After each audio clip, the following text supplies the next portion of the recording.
Ili upate kuisikiliza simulizi hii na ukaifaidi vizuri, inatakiwa urudi ukasikilize season 1 inayoitwa Nyayo za Damu. Kama bado hujaisikiliza, link nimekuwekea chini ya hii video. Angalia hapo kwenye comment, utaona link nimekuelekeza, kaisikilize kwanza season 1. Ukishaisikiliza season 1 ina episode 3 tu.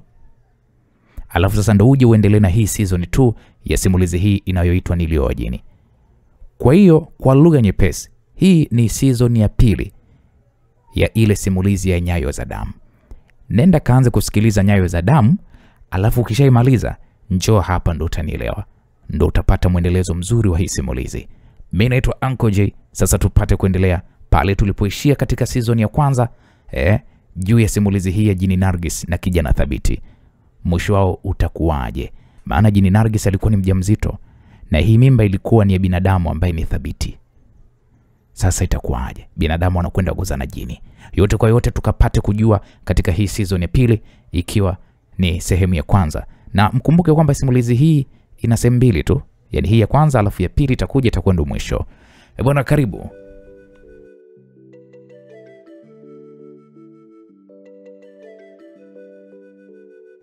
Saa 8 za usiku, Jini Nargis aliamka na kukaa kitako. Aliliangalia tumbo lake, lilikuwa ni kubwa na kubakiza kama siku chache tu za kujifungua. Alipapasa taratibu kwa kuzungusha mkono pembeni ya tumbo lake. Alihamisha macho yake kutoka kwenye tumbo lake na kumwangalia mumewe Thabiti aliyekuwa katikati ya usingizi. Jini Nargis aliinama na kumbusu shavuni na kisha karudi kukaa kitako. Alijikuta kibubujiko na machozi bila kizuizi. Siku ile ilikuwa ni ngumu mno maishani mwake kutengana na mumewe walikuwa wamezoeana na kuishi kama mke na mume kwa muda mrefu. Pamoja na kuwa kwamba yeye ni jini, lakini alimpenda sana mwanaume yule kuliko kitu chochote chini ya hili jua. Alikumbuka mpaka kufika pale alimpigania Thabiti kwa hali na mali kwa muda mrefu, kwa vita kali na nzito kutoka kwa mwanadamu na majini wenzake ambao walitamani sana maisha ya mpenzi wake. Ili kuhakikisha anamlinda mpenzi wake, ili agharimu maisha ya wanadamu na majini kwa kuwaua. Aliweza kuishi na mumewe maisha ya raha mustarehe baada kutokwa na jasho na machozi ya damu. Matunda ya kwanza yalikuwa ni kupata ujauzito alioutamani usiku na mchana kwa kuamini kwamba ile ndio sababu ya kuishi naye milele. Baada ya kupata ujauzito, wazazi wake walimueleza arudi haraka ujinini akailee mimba yake ili wanadamu wasiichezee. Lakini aliwaomba sana abaki duniani mpaka ikibakia wiki 2 kujifungua ndipo aende huko ujinini. Wazazi wake walipinga, lakini aliwapatia masharti yaliyokuwa magumu kwao, ya kuwa aende na mumewe ambaye mumewe hakutakiwa kwa kipindi kile. Baada ya kushindwa kwa masharti ya mtoto wao, walikubaliana naye akae mpaka kibakiza wiki 2 kujifungua ndipo aende. Sharti lingine lililomuuma sana akilini Nargis ni kukaa miaka 10 chini ya bahari baada ya kujifungua na ndipo atoke kurudi duniani na kuishi na familia yake, japokuwa wazazi walitaka watoto waendelee kuishi ujinini mpaka watakapokuwa wakubwa. Kwa mapenzi aliyokuwa akimpenda kijana Thabiti, hakutaka kumwacha. Alitaka ende naye akaishi naye kwa kipindi chote cha kujifungua na kulea watoto wao. Lakini familia yake ilimruhusu kitu kimoja, kuolewa na mwanadamu tu na si kumpeleka mwanadamu kuishi ujinini kwa kipindi kirefu. Jini Nargis alijikuta kilia kwa zaidi ya saa zima kutokana na maumivu ya moyo kwa kutengana na kipenzi chake Thabiti. Akiwa mezama kwenye lindi la mawazo, muda nao ulikuwa ukikaribia. Alikuwa na saa 1 tu kuwepo duniani. Huko baharini, majini waliokwenda kumpokea walikuwa wamejaa juu ya bahari, huku wakiimba nyimbo tamu za kumkaribisha malaika wa majini. Nargis alijizuia kulia. Alimtikisa Thabiti ili amuage kwa kumuita jina. Thabiti.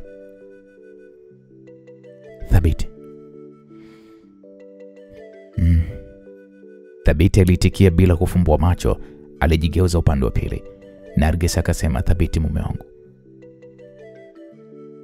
hebu amka basi, alisema huku akimtikisa. Naam. Hebu amka, mwezi unachelewa. Kwani sasa ni saa ngapi? Thabiti alikurupuka kutoka usingizini. Nina dakika nusu saa za kuendelea kuwa hapa. Sasa mbona umechelewa kuniamsha? Nisamehe mpenzi wangu. Na mbona macho yamevimba? Wacha tu. Thabiti, sikupenda kuwa mbali na wewe kwa kipindi kirefu. Kitendo ulichonifanyia wazazi wangu kimeniumiza sana. Kama ulikubali uwe mume wangu, kwa nini hawataki tukae wote kwa kipindi cha kujifungua na kulea watoto wetu? Jini Nargis alianza tena kulia. Nisikilize Nargis, hatuna budi kuweza kukubaliana nao. Hata mimi najua nitateseka sana. Miaka 10 ni mingi sana Nargis. Nitakuwa mpweke sana. Pamoja na kukupenda, lakini ulikuwa ni mtu muhimu sana katika maisha yangu. Nilikuzoea sana. Nitacheka na nani? Nitacheza na nani? Thabiti alijikuta akizungumza sauti ya kilio kutokana na kutengana na mpenzi wake Nargis. Hilo hata mimi linaniumiza. Lakini naomba uniombe nijifungue salama. Nitakuombea siku zote. Thabiti, naondoka nikiwa nimekuachia utajiri mkubwa ambao hutoumaliza mpaka unakufa. Unajua kiasi gani nilivyopigana na majini wenzangu na wanadamu pia kwa ajili ya kukulinda wewe. Nina dhambi ya kuua majini na wanadamu kwa ajili yako Thabiti. Nimewatia wanadamu na majini vilema ambavyo watakufa navyo kwa ajili yako. Thabiti, naondoka na kuacha peke yako. Kwa utajiri ulionao, una mtihani mzito sana kwa wanadamu. Kila mwanamke atakutaka. Wapo watakao kuendea kwa waganga ili ukupate. Kipindi changu cha kujifungua sitaweza kutoka mpaka miaka 10. Hivyo sitakuwa karibu tena na wewe. Mpenzi, nakuomba usinisaliti. Nimechoka kubeba dhambi za wanadamu na majini kwa ajili yako. Na kuomba baada ya kuondoka kaa mbali na wanadamu. Mafuta niliyokuachia, siku ukinikumbuka sana, jipake usiku wakati wa kulala. Utaniota usingizini, lakini hutaonana na mimi mpaka miaka 10 iweze kupita.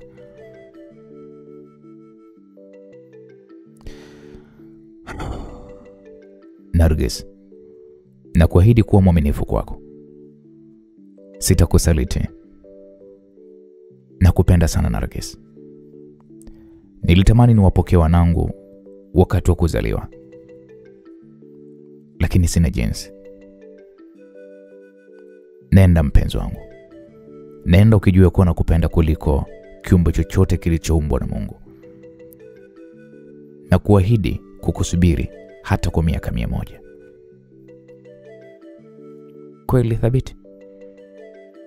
Nargis alimuuliza Thabiti huku akimkazia macho yake makubwa lakini yenye urembo wa aina yake. Kweli kabisa. Hutonisaliti? Siwezi. Na hii nyumba ya baharini kuanzia leo utaihama na kwenda kuishi kwenye nyumba tuloijenga. Naogopa kukuacha hapo, unaweza kufanya kosa na nyumba ikayayuka na ukafa majini. Sitaki kukupoteza mpenzi wangu Thabiti, kwa sababu nakupenda sana. Nitajilinda kwa ajili ya kuweza kulilinda penzi letu.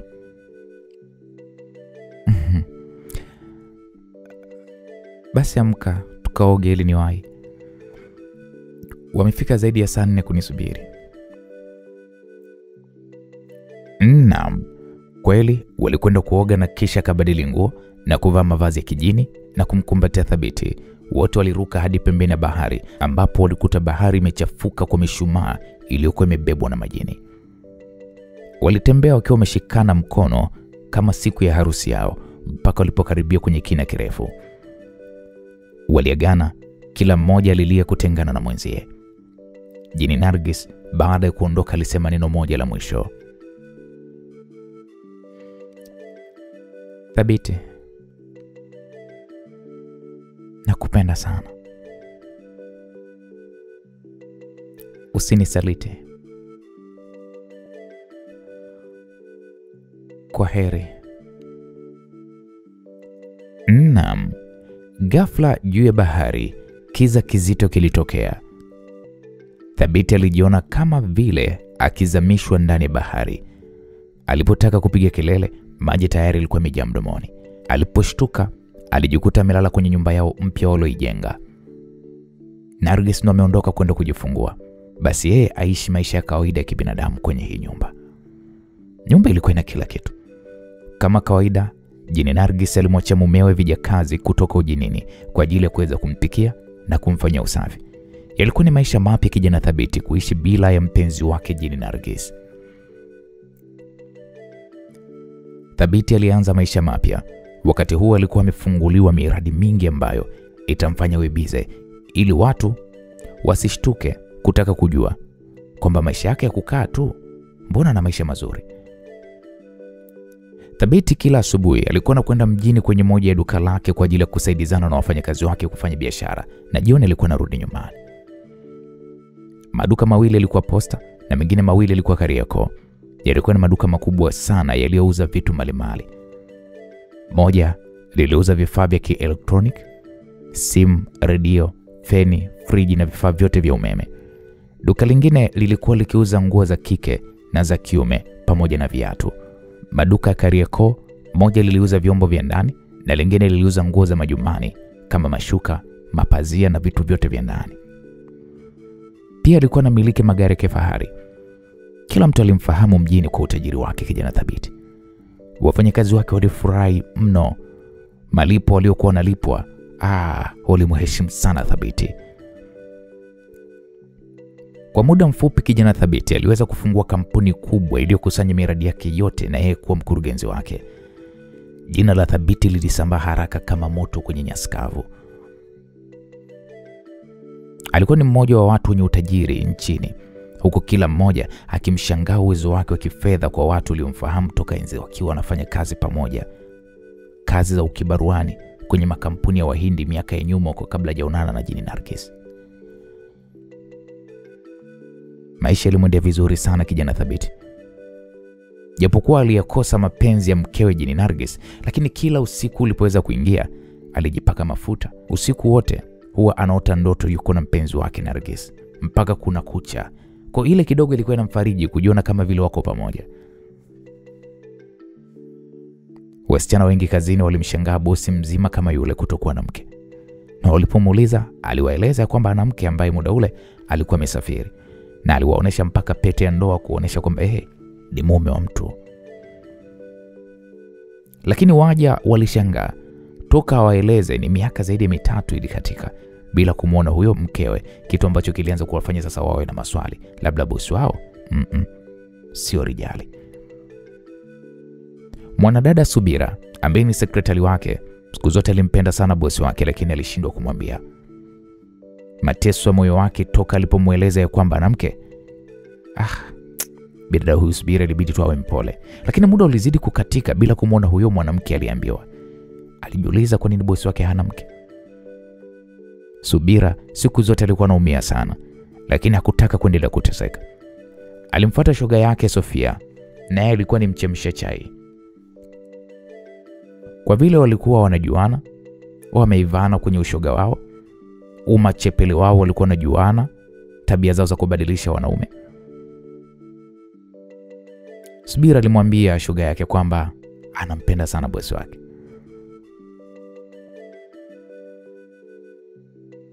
Huyu mchemsha chai akasema, lakini wewe yule sana mke? Subira akasema ndio, lakini anaishaga tu kusema kwamba ana mke, lakini huu ni mwaka wa 3 na katika tuje kumuona huyo mwanamke wake. Basi atakuwa na tatizo. Hapana bwana, mimi naamini bosi ana tatizo, ila bado tu hajamvutia. Yaani hakuna aliyemvutia kati yetu. Sasa tunafanyaje? Na ndio maana nimekuja hapa unipe mawazo shogangu. Au bosi huyu tumwende kwa babu? Wewe babu gani unayemjua ambaye ni mkale anaweza kufanya kazi? Mzee Buguju. Dawa zake za mapenzi yule mzee anatisha. Tunakumbuka ile shemeji yako Muhindi aliyekuwa bosi wa kampuni yetu yule. Huyo mkeshi yule. Afu kweli hivi siku hizi yuko wapi yule? Shoga. Yaani majanga. Nilipewa siku 3 nikamtia mkononi. Aliniahidi vitu vingi wiki moja kabla kuvitekeleza. Si akaondoka bwana. Kumbe mkataba wake ulikuwa umekwisha. Yaani kama angekuepo mpaka sasa, ningekuwa na nyumba na gari ya kutembelea. Mzee Buguju, mimi namwamini sana yule mzee. Kwa hiyo huyo mzee anataka kuniambia dawa zake zina masharti magumu? Wala. Zipo za kwenye chai na zingine za kufusha usiku chumbani na kuoga tu basi. Yaani hivyo tu, mwanaume anakuwa wako. Subira, kama vile hakuamini, shoga yake akamwambia tena. Mwanaume anakutamkia mwenyewe. Mimi nikimpata bosi wangu huyo, mbona nitakuwa tajiri? Nashangaa mwanaume mwenye pesa kama nini alafu hana hata mtoto. Mimi mpaka nitamzalia mbona.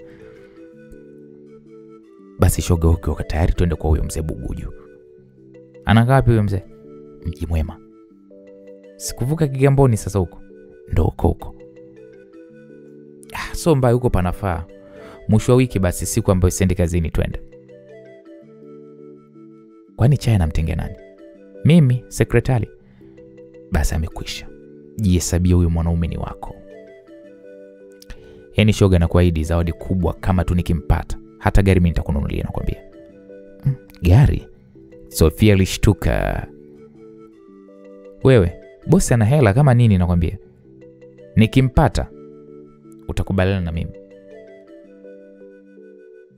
Basi ukifika kwa mzee Buguju utakubaliana na mimi. Naam. Wakati Thabiti akifarijika ya kuwa na mkewe Jini Nargis ndotoni, huku Subira naye alikuwa mawindoni. Mwisho wa wiki alielekea huko Mji Mwema kwa mganga wake mzee Buguju. Kama walivyopanga na shoga yake, walipitiana na kupanda daladala mpaka feri, wakavuka na kisha kapanda daladala kuelekea Mji Mwema. Waliteremka Mji Mwema na kutembea kwa dakika 10 na kuingia ndani kidogo hadi kwa mganga Buguju. Alikuta nje ya nyumba kulikuwa kuna magari 4 ya kifahari. Alipita ndani na kukaa kwenye mkeka. Watu hawakuwa wengi sana kutokana na siku yenyewe. Mzee Buguju alikuwa na wasaidizi wengi ambao ndio waliopokea wateja. Baada ya kukaa, alipewa namba ya kuonana na mzee. Kwa hapo inabidi atulie. Baada ya kuelezwa kwamba wataitwa kwa namba. Wakiwa wamekaa, waliona watu wazito serikalini wakitoka ndani na kuingia ndani ya magari yao na kisha wakawa wanaondoka.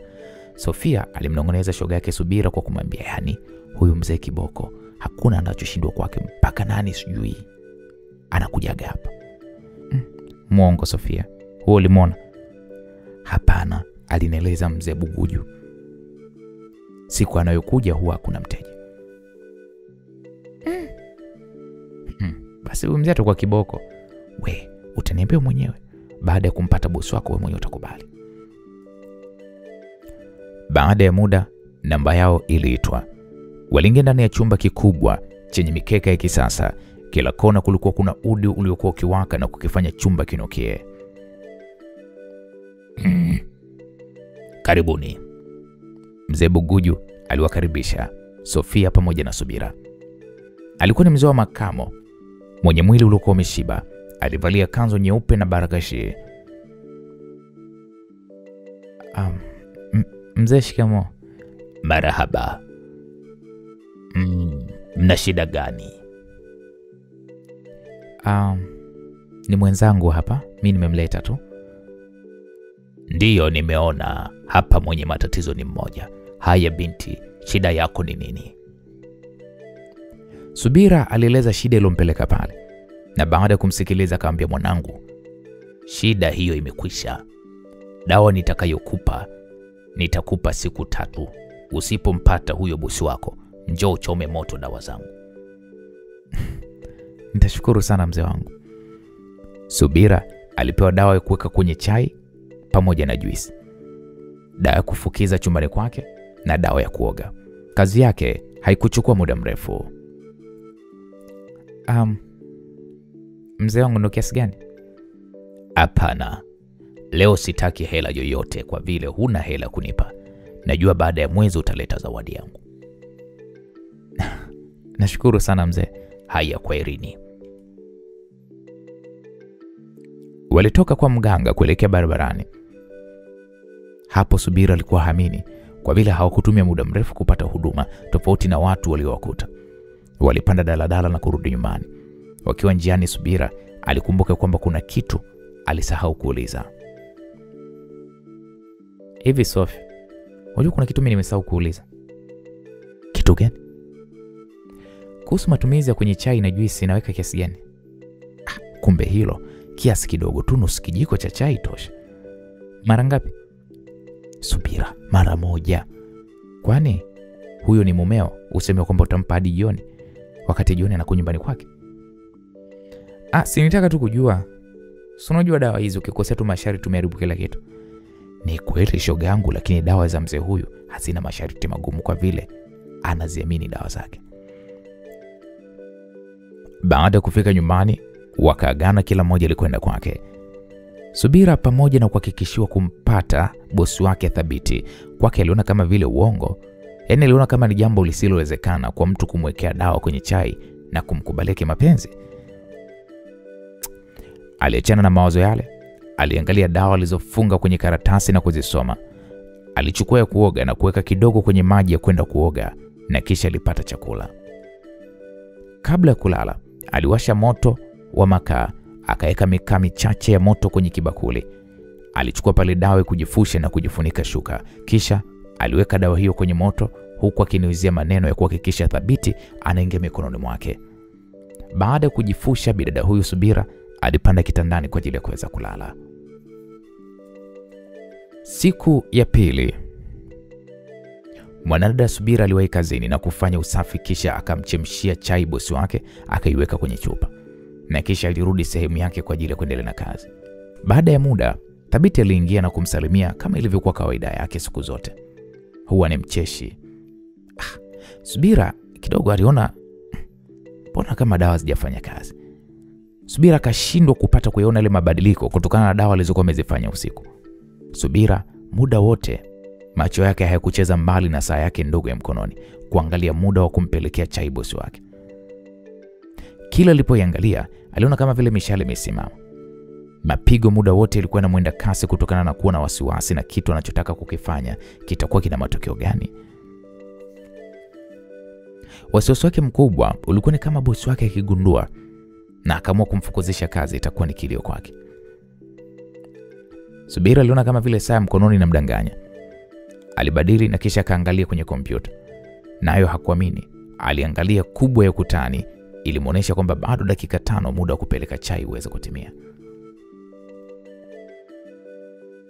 Aliporudia kuangalia saa zingine zilionyesha zilikuwa sawa, ila wasiwasi wake ulifanya zione kama vile zimesimama. Subira alinyanyuka hadi jikoni. Alichukua kikombe cha chai, akafungua kikaratasi alichoweka dawa ya unga. Alichukua kidogo na kuiweka kwenye kikombe huku akinuizia kumpata bosi wake. Akamimina chai ya maziwa, akakoroga huku akinuizia kukoroga moyo wa bosi kama ile chai jinsi anavyoikoroga. Baada ya kukoroga, akafuta vizuri, akaibeba ile chai na kwenda ofisini kwa bosi wake. Alipofungua mlango alikutana na tabasamu pana la bosi wake. Karibu Subira. Asante bosi. Hongera, umependeza. Kauli ile ilimpa matumaini Subira. Tangu aanze kazi pale unajua hakuwahi kusifiwa na bosi wake. Subira alitenga chai juu ya meza ya bosi wake na kisha alimkaribisha kwamba karibu bosi. Asante, alisema huku akishika kikombe kwa mikono yake. Alinyanyua ile kikombe ili apeleke mdomoni. Subira alikuwa amesimama pembeni kumwangalia bosi wake akipiga funda la chai, ndipo aondoke kwenda kuendelea na kazi ili asubiri kuja kutoa vyombo na kuangalia matokeo ya siku 3 aliyokuwa amepewa kumtia Thabiti mikononi. Je, atafanikiwa? Kikombe kilipokaribia na mdomoni, Thabiti alishtuka kukiona kikipasuka na kutoa mlio, huku chai iliyokuwepo kwenye kikombe ikiutawanyika na kumuunguza kifuani, kitu kilichomfanya Thabiti apige kelele za maumivu, huku Subira akipigwa na bumbuazi na kutokuamini kikombe kupasuka. Tena kilipasuka ni kama vile kimefungiwa bomu. Bosi nini? Subira aliuliza kwa mshtuko. Thabiti akasema, hata najua basi, nashangaa kikombe kimepasuka kama vile kimefungwa bomu. Pole sana bosi, hukuungua?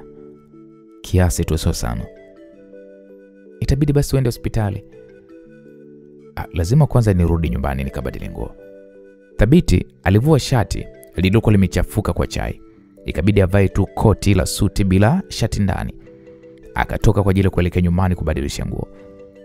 Sasa baada tu bosi wake kuondoka, Subira aliingia uoga moyoni mwake. Akajiuliza kile kilichotokea ni nini? Kwa nini hakikutokea siku zote, kitokee tu alipoiweka ile dawa? Subira alijiuliza, Thabiti akigundua kwamba alitaka kumwekea dawa atamchukulia hatua gani? Mawazo yake yalichanganyika sana na alijikuta kikosa raha. Alianza kujilaumu kujiingiza kwenye mambo ya kishirikina. Subira aliamua kumpigia simu shoga yake, Sofia, kumweleza yale yaliokuwa yametokea ofisini. Baada ya simu kuita ilipokelewa upande wa pili. Sofia alianza pale, "Halo shoga, vipi?" Mambo mabaya." "We, kivipi tena?" Sofia alishtuka.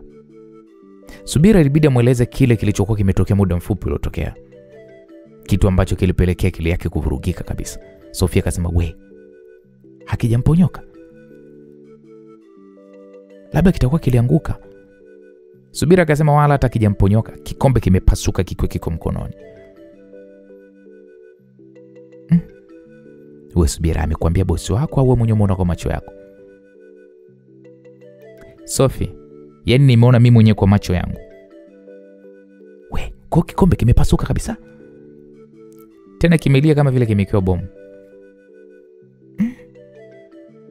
"Wewe ukukosea kitu kweli wewe?" "Sofia, sijakosea kitu, nimefuata kila hatua kutoka jana usiku." "Sasa itakuwa nini?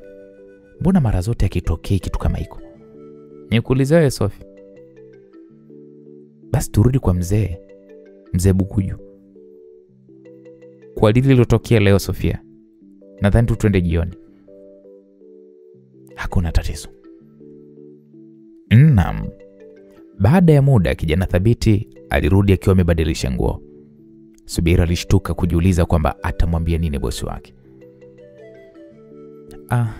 Vipi bosi?" aliuliza kwa unyenyekevu. "Nipo sawa." Vipi, umeenda hospitali?" "Sijaenda kwa vile sijaumia chochote." Pole sana." "Asante, niko ofisini." "Sawa bosi." Subira ilibidi kwanza endelee na kazi zake, huku akigagazika kumwekea dawa nyingine kwenye juisi kwa kofia tukio lile linaweza likatokea tena. Muda wote Subira alifanya kazi bila amani moyoni. Akili yake iliwaza kwenda kuonana na mzee Bukuju ili ajue tatizo ni nini. Muda kutoka kazini, Subira alikodi taxi na kumpitia shoga yake Sophie kwa ajili ya kwenda Mji Mwema huko Kigamboni kwa huyo mganga Bukuju. Kutokana na foleni walifika saa 12:30 za jioni.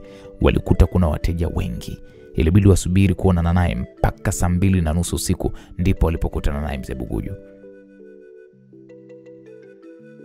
Baada ya kuingia kwenye chumba cha uganga, walikaa kwenye mkeka na kumsalimu mzee Bukuju. Mzee Bukuju akasema, "Marahaba warembo. Kama sikosei mlikuja jana, si ndio?" "Ndio mzee." "Vipi, mbona ghafla?" "Kuna tatizo mzee wangu." Sofia alisema kwa niaba ya Subira. Subira alikuwa amenyamaza tu kimya. Mzee huyu akauliza, tatizo gani?"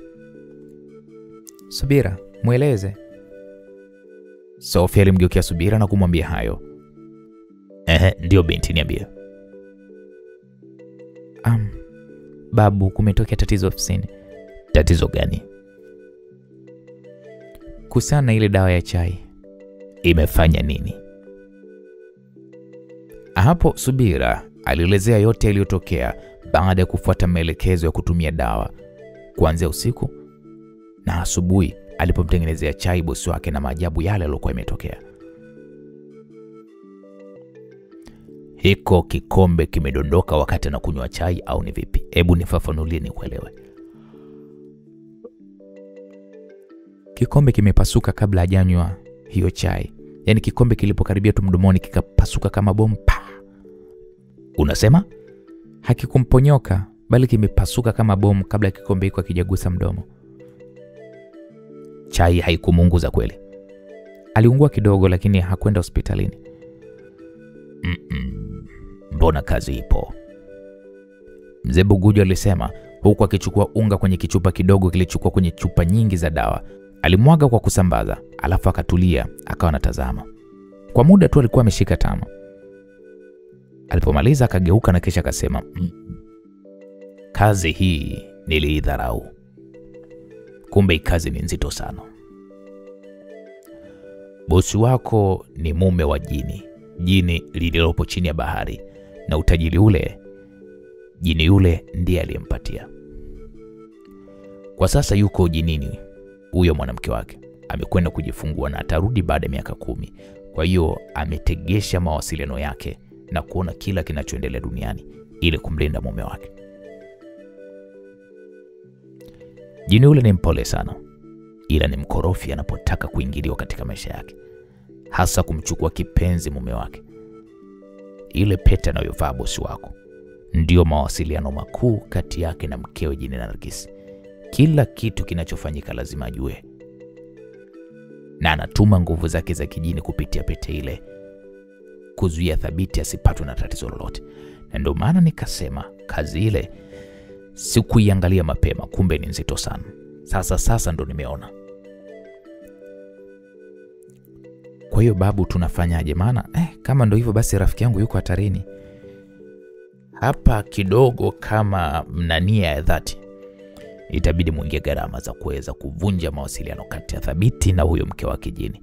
Kisha ni kutengeneze wewe kwa miaka 10. Hiyo miaka 10 kisha yule jini akirudi duniani asikufanye kitu chochote, kwa vile tutakuwa tumeshamdhibiti. Kwa kama kiasi gani babu? 300,000. Mzee wangu, mbona nyingi sana? Ni kweli ni nyingi, lakini hiyo pesa ni ndogo kulingana na kazi yenyewe. Kumbuka nikikosea hata mimi pia naweza kufa, kwa vile vita hiyo lazima itageukia kwangu. Na pia baada ya zoezi letu utakuwa na maisha mazuri sana. Sawa, nitalipia. Kazi hii inatakiwa ifanyike haraka sana kwa vile tayari tumeshaichokoza.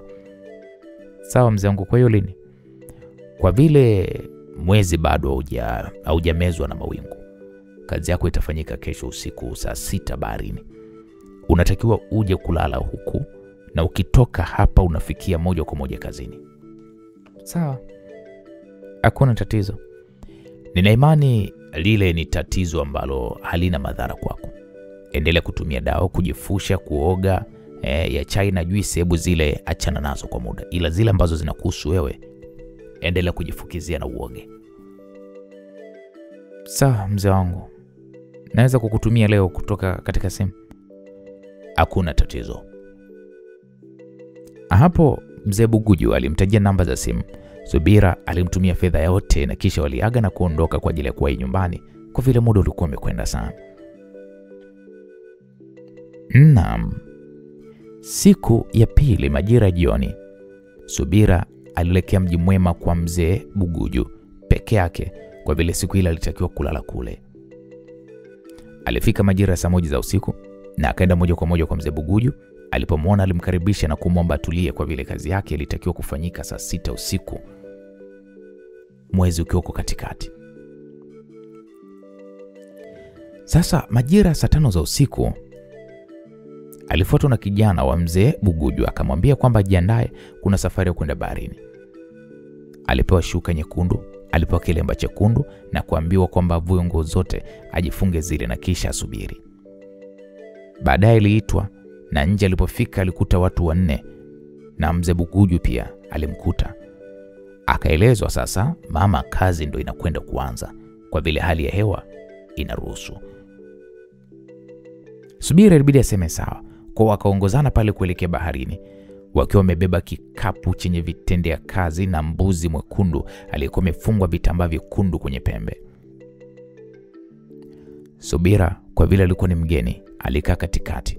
Msafara ulichukua kama dakika 20 kufika baharini. Walikuta maji yamejaa pomoni. Alisimama pembeni ya maji. Mzee Buguju alitoa pale vitendea kazi na kutengeneza mavazi yake mekundu, na baada ya mganga kupanga vitu vyake, Subira alielezwa ampande mgongoni yule mbuzi. Na yule mbuzi alishikwa kwa mbele, akaingizwa ndani ya bahari. Uweze amini, Subira alikuwa akitetemeka kwa vile hali ya bahari ilikuwa iko tulivu, lakini kulikuwa kuna milio ya kutisha. Hawakujali, waliendelea na kazi yao. Alitembea na mbuzi yule mpaka maji ya kifuani, wakiwa bado wako chini. Wasiwasi wa Subira, mbuzi yule anaweza kafa kwa kukosa hewa. Baada ya kufika usawa ule, mzee Buguju alishika usinga na kibuyu kidogo, akaingia nacho ndani ya maji. Baada ya kumsogelea Subira, alizungumza kwa lugha anayoijua yeye, huku akimshika sikio la kulia na kisha akamwekea mkono katikati ya kichwa. Aliambiwa atazame mwezi na asipumue mpaka malize kumshika kichwa. Baadaye alimwachia. Yakafanyika pale maombi mengine. Kazi iliendelea kwa zaidi ya saa 2. Pasipo yule mbuzi aliyokuwa amemkalia kutolewa ndani ya maji. Baada ya zoezi kwenda vizuri, alielezwa atoke. Ajabu ni kwamba mbuzi yule aliyokuwa amemkalia hakuwepo kwenye miguu yake. Alielezwa atoke ndani ya maji, naye alifanya kama alivyokuwa ameelekezwa. Alitoka yeye mwenyewe bila mbuzi. Kazi imekwenda vizuri, tofauti na vile tulivyofikiria. Baadaye aliambiwa asogee pembeni ili aoge na kisha warudi nyumbani. Subira alisogea pembeni na kuoga, na baada ya kuoga alipewa shuka nyeupe kwa ajili ya kujifunga na kisha walirudi nyumbani. Walipofika, mzee Buguju alimweleza kwamba kazi yako imekuwa ni rahisi tofauti na tulivyofikiria. Hebu mpeni chakula na kisha apumzike ili asubuhi awahi kazini. Sawa mzee. Hapo walitikia wale wasaidizi wake. Na baada ya kupata chakula na kuoga tena, alijifunga shuka nyeupe na kulala nayo mpaka alfajiri alipoamshwa kuoga tena ili kujiandaa sasa awahi kazini. Kabla kuondoka, mwanadada Subira akapewa dawa nyingine. Akaambiwa hii utaiweka ndani ya maji na kisha haya majani utatumia kunyasia kila kona ya ofisi na kisha uyatupe. Dawa hii inaua nguvu za kijini ambazo ziko pale ofisini. Hii nyingine utainyuizia kwenye meza ya bosi wako. Ikigusana tuna pete, mawasiliano yatakuwa yamekatika kati ya yeye na huyo mkewe jini. Hivyo utatumia ile dawa ya chai na juisi kwa vile tayari kutakuwa tumekata mawasiliano yao.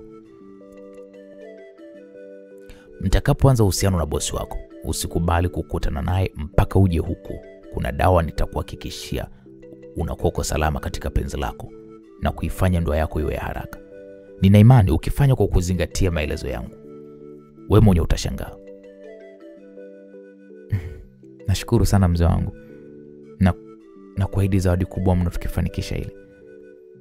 Wewe tu, kazi yangu mimi nimemaliza. Naam. Baada ya kupewa dawa na maelekezo, Subira aliondoka kwa ajili ya kuwahi kazini. Alikodi bajaji ambayo ilimpeleka moja kwa moja mpaka ofisini. Siku ile aliwahi kazini sana, tofauti na siku zote. Unajua mpaka mlinzi mwenyewe alishangaa. Baada ya kuingia ofisini kwa bosi wake, alianza usafi mara moja na kisha alichukua pale kikombe cha chai na kuweka maji kidogo, akaika dawa ya unga, akaikoroga na kisha akachukua pale majani aliyopewa na kuanza kuyanyasia ndani ya ofisi. Ghafla mule ndani palitokea mtikisiko mkubwa. Subira ilibidi atoke mbio kuhofia uhai wake. Alikwenda kusimama pembeni ya ofisi huku akitweta vibaya mno. Kwa bahati nzuri alitoka na mkoba wake. Ilibidi ampigie simu mzee Buguju ili kumweleza yale yaliyotokea, huku yakizidi kumkatisha tamaa ya mauzauza. Ile simu baada ya kuita kwa muda mfupi ilipokelewa upande wa pili. Halo. Mzee, vipi, mbona hivyo?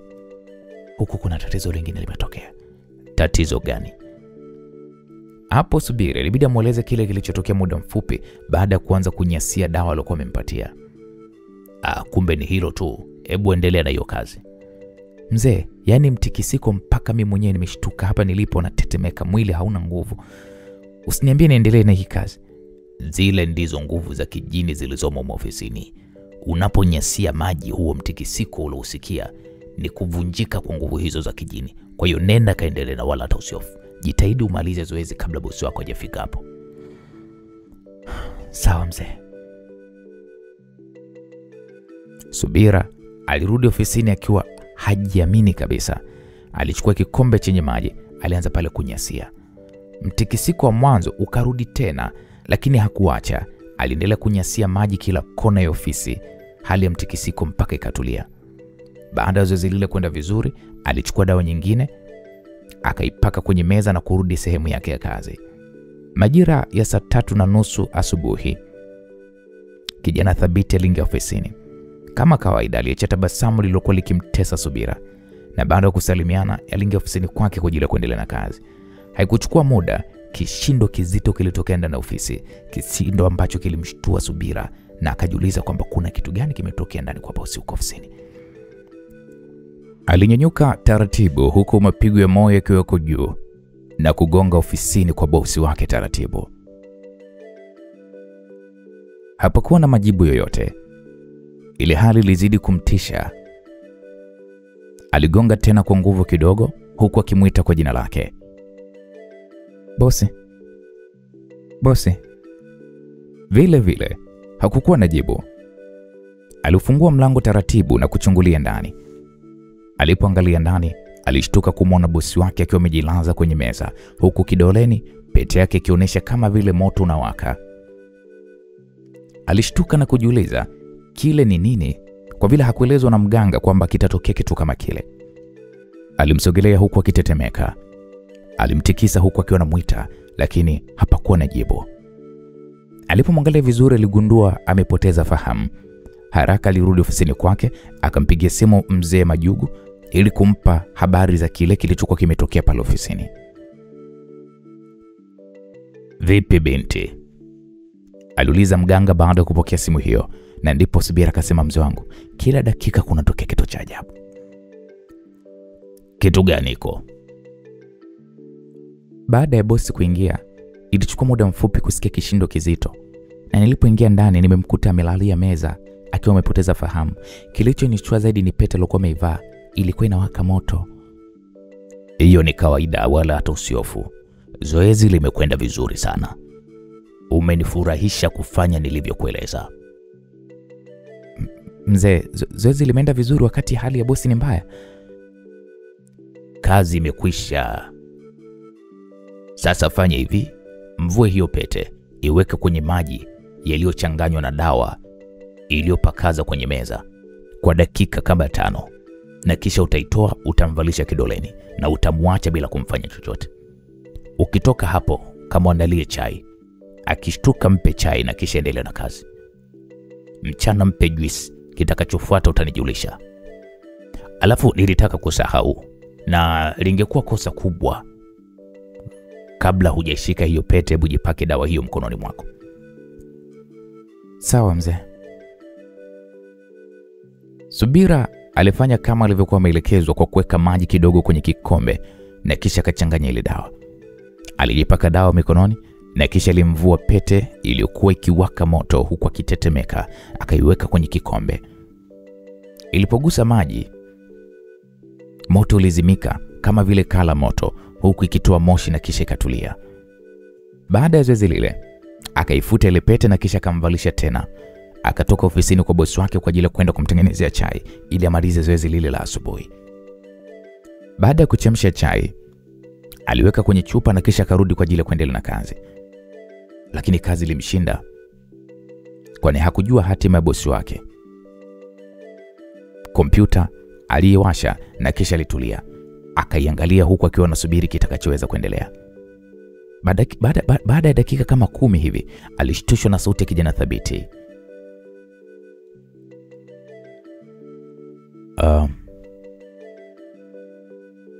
Subira. Abe boss. Subira alishtuka kutoka katika dimbwi la mawazo. Chai tayari, maana Nashangaa nasikia mwili kuchoka ghafla mno. Tayari. Basi ndio maana nakupenda sana. Nioe basi bosi. Subira alijikuta kiropoka, na ndipo bosi wake akamwambia kila kitu nimepangwa. Subira alijikuta akijishtukia kwenda mbali zaidi wakati zoezi alilokuwa ameambiwa na mzee Buguju lilikuwa bado halijaanza kukamilika. Alikwenda jikoni, alichukua chai na kabla kuibeba aliweka dawa, akaikoroga vizuri na kisha alibeba kile kikombe kwa ajili ya kumpelekea bosi wake. Alitenga juu ya meza na kisha akasema kwa unyenyekevu, karibu chai bosi. Okay, asante. Thabiti alisema huku akichukua kikombe cha chai ili aweze kukipeleka mdomoni. Subira alishindwa kuondoka, alisimama akiangalia nini kitatokea. Wakati huo mapigo ya moyo wake yalikuwa juu sana. Wakati kijana Thabiti akikipeleka kikombe hicho mdomoni, hali ilikuwa ni mbaya kwake. Jasho la hofu lilimtoka. Alijikuta pumzi na mbana. Thabiti alipiga funda mbili za haraka kutokana na moto wa chai. Akamung'unya midomo na kisha akasema, Subira, unajua sana kupika chai. Umeolewa? Sijaolewa bosi. Sawa basi, chai ni tamu sana. Kwani vipi? Kaendelea na kazi.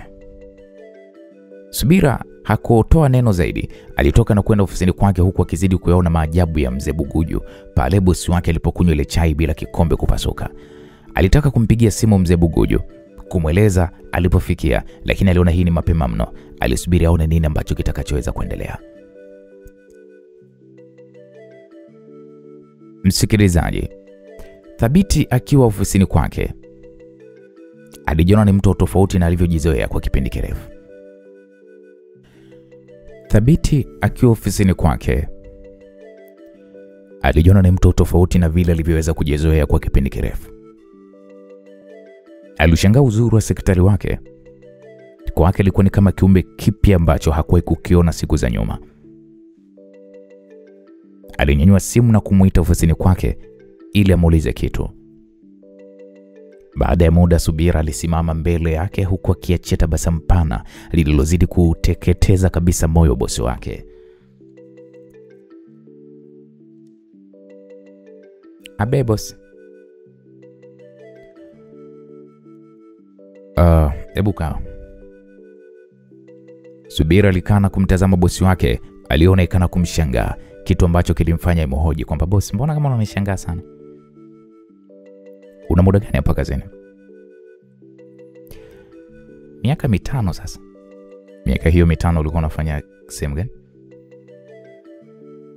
Kama msaidizi wako? Hebu acha uongo bana.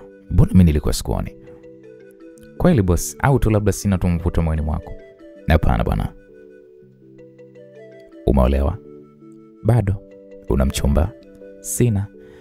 Jiandae mchana tukapata chakula cha pamoja kwa mazungumzo zaidi. Bosi wewe, si unakula kwako wewe? Ndio. Kuni kale nawe kwako? Hapana, leo tunakwenda hotelini. Sawa, hakuna tatizo. Anaenda kaendelea na kazi yako. Subira alitoka huku moyo wake ukicheka. Alitamani kupiga vigelegele. Hakukaa sana, ilibidi ampigie simu mzee Buguju ili kumjulisha kile kilichokuwa kimeendelea. Basi binti, kazi imekwisha. Jioni njoo tumalizie kazi kabisa. Sawa mzee wangu. Subira ilibidi ajiandae kutoka pale na bosi wake kwa ajili ya kwenda kupata chakula cha mchana. Alifanya kazi iliyokuwa imebakia haraka ili isibakishe kiporo. Na baada ya muda kijana Thabiti alimpigia simu Subira ajiandae watoke wakapata chakula cha mchana. Alikwenda maliwatoni kujitengeneza, ikiwa ni pamoja na kwenda kuupodoa uso wake ili azidi kuonekana mpya kwa bosi wake. Kijana Thabiti alitoka na kisha akampitia Subira aliyekuwa tayari ameshajiandaa. Walitoka mpaka kwenye gari na kabla kuondoka Thabiti alimuuliza Subira kwamba twende wapi. Sijui utakapopataka wewe. Nimekupa upendeleo, chagua unapopaona wewe panafaa. Basi twende Steers. Hakuna tatizo. Thabiti aliwasha gari kuelekea huko kwa ajili ya chakula cha mchana na sekretari wake. Walipofika walegeza chakula na kuanza kula. Muda wote moyo wa kijana Thabiti ulikuwa ukimsukuma kutokana na kumpenda sana Subira. alijikuta akishindwa kabisa kuzuia hisia zake, japokuwa alikuwa akikumbuka masharti aliyokuwa amepewa na Jini Nargis. "Subira, unajua wewe ni mzuri," Thabiti alisema huku akipeleka kijiko cha chakula mdomoni. "Nitajuaje? Wewe ndio unaoona huo uzuri." "Unajua Subira, lazima niseme tu kwa." Thabiti alinyamaza mara baada ya kuisikia sauti kama ya mkewe, yale maneno aliyokuwa ameyazungumza kabla ya kuondoka kurudi kule ujinini. Ilibidi Thabiti kwanza atulie, akiwa kama anaangalia TV, baada ya kuona marudio ya siku ambayo mkewe Nargis alipomwamsha ili amwage na kumkuta kilia. Thabiti alijikuta anahema kimawazo, kitu ambacho kilimshtua sana Subira. Thabiti alikumbuka mengi sana kipindi anaagwa na mpenzi wake Jini Nargis. Kumbukumbu zote zilirudi, yale maneno na ahadi zote. Sasa Subira ilibidi amuulize, "Bosi vipi?" Unasema?" Thabiti alishtuka na alijikuta akifuta uso kwa mikono, yaani kama vile anaondoa kitu. Akatuliza macho kwa Subira huku mapigo ya moyo yakimwenda mbio. Alitikisa kichwa kujeka sawa, huku uzuri wa Subira ukijaa tena machoni mwake. "Bosi, mbona hivyo, una nini?" Subira alimuuliza akiwa amemkazia macho huku akirudisha kijiko kwenye chakula kwenye sahani. "Hebu achana nayo, tuendelee nayo tu." Vipi, mbona huli?" Thabiti alisema huku akichota chakula na kipeleka mdomoni. "Nakula," Subira alijibu huku akichota kile chakula. Waliendelea kula kimya kimya. Hapakuwa na mazungumzo yoyote mpaka walipomaliza na kuondoka. Walipofika ofisini, Thabiti alionekana amechoka. Hakukaa, alimwaga Subira ya kuwa anatoka kidogo. Baada ya kutoka, Subira alijiuliza maswali mengi sana juu ya hali ya bosi wake kugeuka vile, wakati alikuwa amechangamka tu na alikuwa anampatia matumaini, hasa pale alipoonesha kumuulizia kuhusu uhusiano wake. Aliamini dawa za Mzee Buguju zilikuwa zikifanya kazi. Lakini hali iliyomtokea muda mfupi baada ya kufika stairs ilimshtua sana. Alijiuliza hali ile ilitokana na nini. Alinyanyua simu yake na kumpigia Mzee Buguju, na baada ya kuita ilijibu kuwa inatumika. Ilibidi asubiri kwa muda kidogo, akapiga tena ambapo muda ule ilipokelewa sasa. "Halo." "Mzee wangu." "Ndio mama, unasemaje?" Subira alimweleza yote yaliyotokea muda mfupi. Baada ya kumsikiliza Mzee Buguju, alishusha pumzi ndefu na kisha akasema, "Hebu subiri kidogo." Mzee Buguju alisema na kisha alikata simu ili angalie kile kilichokuwa kimetokea kimetokana na nini. Baada ya muda mfupi alimpigia simu iliyopokelewa na Subira. "Ndio mzee wangu." "Nimeona." "Umeona nini mzee wangu?" "Hali iliyomtokea bosi wako ilitokana na kuhama kimawazo. Yalikuwa ni mawasiliano kati yake na mkewe Jini Nargis. Lakini yalikuwa ni kama kumbukumbu baada ya kuingia hapo. Na Jini Nargis alijitahidi sana kumvuta ili azungumze naye, lakini hayakuweza kumpata vizuri. Mkewe ameshajua nini kinatendeka kwenye hii dunia, lakini kwa sasa hana nguvu tena baada ya kuiua nguvu ya pete ambayo ndiyo iliyokuwa kiunganishi kikubwa kati ya bosi wako na huyo mkewe ambaye ni Jini. Walichoweza ni kumtia uchovu ili akalale, aweze kuwasiliana naye, kwa vile pete haikuwa na nguvu. Lazima Jini Nargis atawatuma vijakazi wake waichukue hiyo pete na kuirudisha chini ya bahari kwenda kuongezewa nguvu, na kisha itarudishwa tena. Kabla hajaamka atavalishwa, na kuanzia hapo mawasiliano yatarudi kama kawaida. Na tukichelewa tutakosa kila kitu na wewe utafukuzwa kazi." "Mungu wangu, sasa itakuwaje?" "Kuna kazi nataka nikupe muda huu ili uweze kumuwahi." "Kazi gani?" "Ile dawa ya unga ipo." "Ndio."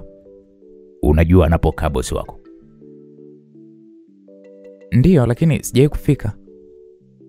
"Chukua hiyo dawa, kanunue maji safi lita 1.5, na kisha chukua dawa kidogo, changanya.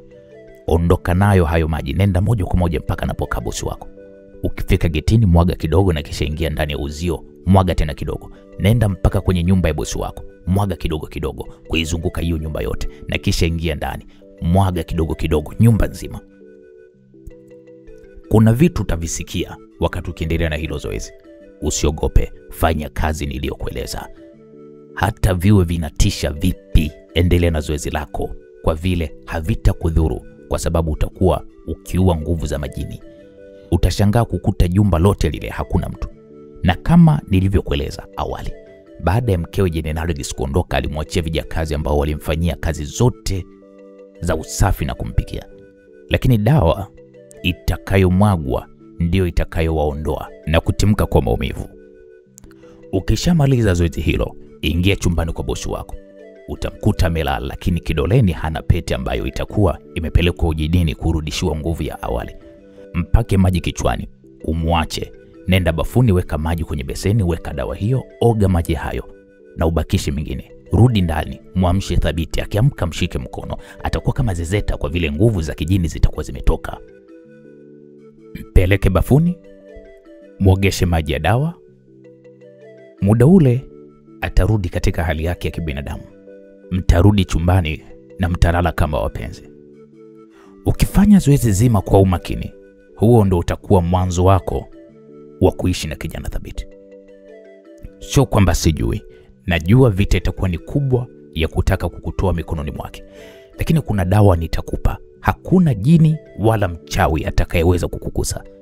Na kisha kuna kazi nyingine nzito ya kulinda mali ya Thabiti ambayo ni ya majini, ambayo watataka kuirudisha mikononi mwao kama wakishindwa kumpata Thabiti. Japokuwa najua ni ngumu hiyo, lakini tutashinda na zawadi mtanipa tu. Sawa mzee wangu, nikikwama nitakupigia simu. Hakuna tatizo, lakini zoezi hilo lifanyike sasa hivi. Sawa mzee. Alafu nilitaka kusahau, hakikisha baada ya kukutana naye kimwili unaondoka unakuja kwangu. Jitahidi kabla ya kivuko hakijasimama. Sawa mzee wangu. Baada ya mazungumzo, mwanadada Subira alivuta drawer ya meza yake, akatoa pale karatasi iliyokuwa ina dawa ya unga. Alirudisha na kutoka kwa ajili ya kwenda dukani. Alinunua maji lita 1.5 na kisha karudi nayo ofisini. Aliingia ofisini kwa bosi wake, ambapo huko aliamini ni sehemu salama. Alitia dawa kwenye maji, kisha aliiweka chumbani kwenye mfuko wa plastiki. Alitoka, alikodi pale pikipiki mpaka nyumbani kwa bosi wake. Aliteremka na kisha akamlipa dereva wa pikipiki. Subira alisogea karibu na mlango wa kuingilia. Alitoa chupa yake kwenye mfuko na kisha alishikilia mkononi. Hapo mapigo ya moyo yalikuwa yanamwenda kwa kasi mno. Alitembea kuelekea mlango mkuu. Alifungua pale chupa na kuanza kumwaga maji yale getini. Maji yalipogusa tu chini, alisikia mtikisiko. Japokuwa mapigo ya moyo yaliongezeka, lakini alijikaza na kisha kaingia ndani. Kila alipokuwa anamwaga yale maji, mtikisiko mkubwa ulitokea. Alikwenda mpaka kwenye jumba la kifahari. Akaendelea na lile zoezi la kumwaga maji kuizunguka ile nyumba. Mtikisiko uliongezeka maradufu. Aliona kama nyumba inataka kuondoka. Kama asingepewa maelekezo, asingekimbia. Hali ilikuwa inatisha sana. Baada ya kumaliza zoezi za kuzunguka nyumba, aliingia ndani na kisha kaendelea na zoezi lake. Alishangaa kukuta nyumba iko tupu, lakini ilikuwa inanukia manukato mazuri mno. Alipoanza kunyasia maji ndani, alisikia vishindo vikubwa na sauti ya vilio vya maumivu. Uoga ulimtawala. Alitaka kukimbia kwa sababu ulikuwa ni mtikisiko mkubwa, huku akisikia sauti za watu wakikimbia na vishindo kama vile watu wanaruka kutoka juu na kutua chini. Subira alijipa moyo na kuendelea na zoezi lake. Nyumba ilikuwa ni kama vile imekumbwa na tetemeko zito mno. Hakuacha kunyasia yale maji kila kona kama alivyokuwa ameelezwa, mpaka alipoingia chumba cha Thabiti. Alishangaa kukuta chumba ni kizuri sana, chenye kitanda kizuri sana ambacho hakuwahi kukiona katika maisha yake. Kilikuwa kimenakishiwa na fito za dhahabu na shuka zake zilikuwa zina uzi wa hariri. Kitandani alikuwa yuko Thabiti. Alikuwa amelala hajitambui. Alimwangalia kidoleni kwenye mkono kulia, hakuona ile pete. Subira hakushangaa kwa vile alishaelezwa kila kitu na yule mganga. Alijua tu kwamba hiyo pete haiko kidoleni mwa Thabiti, alijua kwamba imeelekea sehemu fulani. Mara moja alimwosha maji ya dawa kichwani, akamwacha pale kitandani bila kumwamsha. Alienda bafuni. Bafu nalo lilikuwa ni zuri, lilikuwa linanukia manukato mazuri mno. Hakupoteza muda, alifungulia pale maji kwenye beseni na kisha aliweka dawa kidogo tu, alafu kisha akachanganya. Alioga maji ya dawa, akabakisha nusu. Akarudi chumbani ambapo alikuwa amemwamsha Thabiti, ambaye Thabiti alimka kwa shida mno. Alionekana kama mtu asiyejielewa. Alimshika mkono mpaka bafuni ambapo alimwosha ile maji ya dawa. Na baada ya maji kumpata mwili mzima, Thabiti alirudi katika hali yake ya kawaida. Alishangaa kumwona Subira alikuwa yuko kwenye vazi la kanga moja mbele yake. Ilibidi amuulize, vipi wewe umekuja saa ngapi? Thabiti aliuliza akiwa anamtazama Subira. Subira akasema, tumekuja muda. Aliamua kudanganya hivyo Subira. Alimshika mkono na breki ya kwanza ilikuwa ni kitandani. Kwa vile Thabiti alikuwa hajielewi, alijikuta akishiriki tendo na Subira. Baada ya kustarehe, kila mmoja alipitwa na usingizi. Subira alishtuka usingizini alipoangalia saa ukutani, ilimwonyesha ni majira ya 4 za usiku. Kwa vile hakutakiwa kulala, alimshtua Thabiti alikuwa yuko usingizini, akamwambia Thabiti, "Naam, mpenzi, mimi naomba niondoke." "Kwa nini usilale uondoke kesho?" Thabiti alijibu huku akiangalia saa ukutani, lakini alikataa, akamwambia, "Hapana mpenzi. Sikuaga nyumbani kuja huko. Ulinilazimisha kwa vile nakupenda. Kwa nini nilikukubalia? Sikutaka kukuudhi mpenzi wangu." Subira alizidi kutengeneza uongo ambao Thabiti aliukubali. Thabiti alitaka kumsindikiza, lakini Subira alikataa kusindikizwa kwa vile alitakiwa usiku ule lazima arudi kwa mzee Buguju ili amalizie mambo yake kabisa. Alitoka nje akakodi gari mpaka Kigamboni, akakodi bajaji mpaka Mji Mwema kwa mzee Buguju. Alifika majira ya saa 5 kasoro. Hakuchelewa. Alipatiwa pale tiba ya mwisho na kisha akapewa hirizi ndogo ambayo ataifunga kwenye mkono sehemu ya begani. Pia alipewa dawa ya kuweka kwenye pembe 4 za nyumba, iwe kama kinga ili majini yasiweze kuingia kwenye ile nyumba. "Mzee wangu, hizi dawa zingine ungenisaidia wewe kufanya." "Basi weka unga huu kwenye kila kona, kila siku ndani ya wiki moja, na baada ya kuanza kukaa pale, nitakuja kuzindika nyumba. Pia sehemu zote za biashara nitazindika ili zisichukuliwe na nguvu za kijini." "Sawa kama ni hivyo." "Dawa ya kufukiza, utafukiza kila ikifika saa 6 usiku. Huu ndio muda ambao majini huwa wanakuja duniani." "Sawa, nitafanya hivyo. Mzee wangu, kiukweli na zawadi kubwa mno nimekuandalia." "Wewe tu. Halafu kuna kitu nilisahau. Unatakiwa kuwahi nyumbani kwa mpenzi wako ili umwandalie kifungua kinywa. Nitakupa dawa ambayo utatumia kumpikia chakula ili kuondoa chakula alichokuwa kila kutoka huko jinini, na kuanzia leo utamia kwake, hapo hutotoka tena mpaka ndoa yenu." "Nitafurahia mzee wangu." "Kazi imekwisha. Sasa hivi Thabiti ni mume wako." Baada ya zoezi zito lililoisha majira saa 6 za usiku, Subira hakulala. Alikodi gari mpaka kwake na ndipo alipoenda kulala. Aliamka alfajiri ili kununua vitu vya kwenda kumwandalia kifungua kinywa Thabiti. Alimkuta Thabiti bado hajaamka. Aliingia ndani na kwenda jikoni kwa ajili ya kumwandalia kifungua kinywa, na kisha alimwamsha aoge, apate kifungua kinywa na waondoke pamoja kwa ajili ya kwenda kazini. Chini ya bahari, jini Nargis, mke wa Thabiti, alishtuka kitandani kwake na kuona kiza sehemu iliyokuwa ikimwonyesha kila alipokuwa mume wake. Alijaribu kutumia nguvu za kijini kumvuta mpenzi wake, lakini hakumwona. Nargis alichanganyikiwa. Alisimama na kuanza kutangatanga chumbani, yani kama vile kuku anayetaka kutaga. Alitoka chumbani bila ushungi kichwani mpaka sebuleni alipokuwa amekaa mama yake Malkia Zabeda pamoja na dada yake Hailati, ambao walishtuka kumwona Nargis katika hali ya taharuki. Ilibidi wamuulize, "Wewe vipi, mbona hivyo?" "Baba Zumza, simuoni." "Naam, Baba Zumza yani ni Thabiti." Dada yake akamuuliza, "Wewe umuoni yani kivipi?" "Nimeshtuka usingizeni na kuona kiza kizito sehemu nilikuwa nimemtegesha kumuona kila wakati." Nargis alisema huku machozi yakiwa yanamtoka. "We, kwani pete yake si anayo?" "Ndio, lakini nashangaa simuoni." "Basi atakuwa ameivua." "Hebu rudi kwanza ndani ukaangalie vizuri." Mama yake alimshauri hivyo. Nargis alirudi ndani kuangalia tena, lakini alikuta hali ni ile ile. Kiza kizito kilitanda eneo lile. Alitoka kwenda kueleza, nao walinyanyuka na kuingia naye chumbani kwake kwa ajili ya kuangalia. Walishtuka kuona kiza ni kizito, sehemu iliyokuwa inamwezesha Nargis kuweza kumwona mumewe huko duniani. Sasa itakuwa ni nini? Dada yake ambaye ni Highlight alishtuka. Mama yake akasema lazima kuna mchezo umechezwa, sio bure. Kibaya hata sio ni dalili za pete, Nargis alisema kwa kukata tamaa. Hilo sio tatizo.